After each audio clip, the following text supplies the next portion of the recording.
You're standing in front of a mirror. You think you're awake. Everything feels completely normal.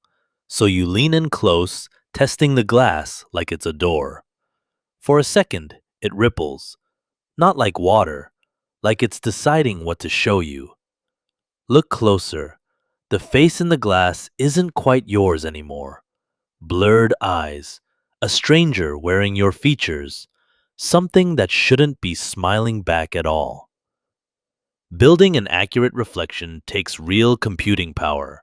Stitching your vision, your spatial sense, and your buried self-image together in real time. But right now, the part of your brain running that math, your logic engine, is starved of fuel. It can't do the heavy lifting. So, it improvises. And an improvised face, under pressure, comes apart at the seams. Which is why some dreamers stop testing the mirror and start pushing through it, using the glass like a doorway. And it works. Not because there's a hidden world behind the glass, but because your sleeping mind accepts almost any story you commit to hard enough. Believe it's a door. Watch it build the room on the other side. But not everyone waiting in that room is happy to see you. You look at a stranger standing there and say, "This is a dream. You're not real." Wait. Watch their face change. A calm stranger turns cold, hostile, sometimes violent, the exact instant they're told the truth. And here's what should actually unsettle you. The anger isn't coming from them. It's coming from you. Somewhere in your skull, an old survival circuit is still running, and it expects that breaking the rules of reality should cost you something. You're not fighting an angry stranger. You're fighting your own fear of getting caught. Which raises the real question. Is this person actually thinking? Or just an echo of you wearing a face? Ask them something you don't consciously know the answer to. Hand them a word in a language you've never spoken. Ask them to guess a number you've hidden. And they'll get it right far more often than luck allows. Somewhere near 70% of the time. That's not a coincidence. That's a vault. Somewhere inside you, right now, there's an archive of memories, fragments of language, and calculations your waking mind never got the password to. Your dream characters aren't strangers. They're what happens when that vault talks back. You want to test how far this power goes. You look up. You try to summon an entire skyline, buildings, traffic, weather rolling in, and you instantly wake up. Small things hold together fine. A color shift, a floating body, one borrowed face. But a city collapses the dream almost the instant you try. Because staying inside the dream and rendering the dream are pulling from the same tank. Push too hard on the world around you, and there's nothing left to keep you conscious inside it. It's the same failure when your flight stalls halfway, when you find yourself sinking, waiting instead of soaring. The part of you that senses gravity has gone quiet, so nothing tells your brain this shouldn't be possible. But holding that illusion up costs something, every second. The instant your focus flickers, gravity reasserts itself. You catch your breath. You're safe. Your bedroom again. You get up, walk to the mirror. Then you wake up again. Same room, same walk. Then again. This is the loop nobody warns you about. Waking up inside the dream over and over each one feeling more real than the last. And the reason it feels realer isn't imagination, it's memory.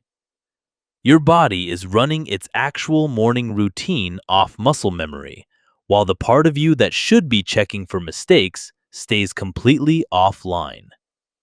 It's not lying to you on purpose, it's guessing what morning looks like, and guessing well. Panic is the wrong move here. Panic is exactly what risks locking you into paralysis. The same stillness your body already uses to keep you from acting out your dreams.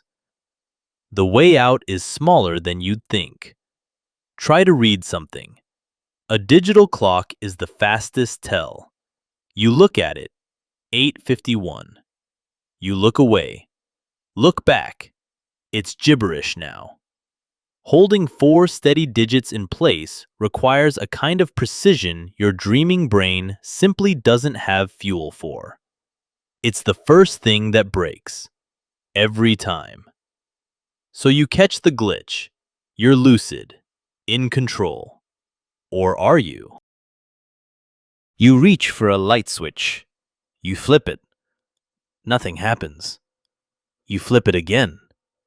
Still nothing. Of every crack in tonight's simulation, this one never lies. Not mirrors, not people, not clocks. A switch. Because producing an instant, precise shift in a room's lighting takes exact logical tracking your brain has almost none of left to spend. It can paint a sky. It cannot flip a switch. Every glitch tonight has been the same machine hitting the same wall. A mirror too complex to finish. A face too costly to keep coherent. A city too large to render. A switch too precise to fake. But there's one glitch left, and it's the one hiding underneath all the others. You live an entire lifetime in this dream. A marriage, decades, a quiet death. You wake up, 10 minutes have passed. Here's the part almost nobody expects. Your brain never sped up. Actions inside a dream take roughly the same real time they'd take you awake. What changes is the footage. Something inside you edits like a director, cutting straight from the wedding to the funeral in an instant. And it's that missing footage, not extra time, that convinces you decades went by. You didn't live more time. You just weren't shown what happened in between. Stop. Ask yourself who's cutting the film.